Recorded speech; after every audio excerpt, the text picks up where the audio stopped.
New at 5:30, you'll notice something big missing in Virginia Beach this weekend. That's right, a 20-year tradition is no more at the Oceanfront. Philip Townsend takes a look back at the Rock and Roll Half Marathon. The first Sunday in September. For 20 years in Virginia Beach, that meant one thing. More than just a race, the Rock and Roll Half Marathon was a tradition that defined the Labor Day weekend.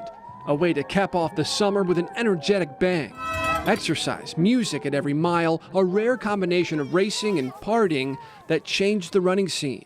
In the early 2000s, it became one of the first half marathons that people really traveled for.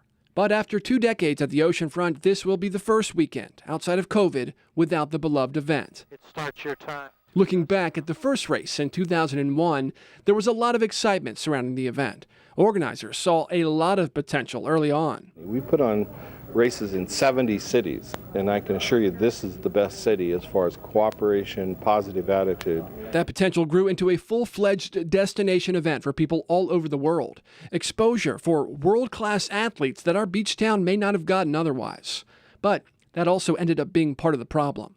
As the race grew in Virginia Beach, organizers expanded, bringing the race to other cities.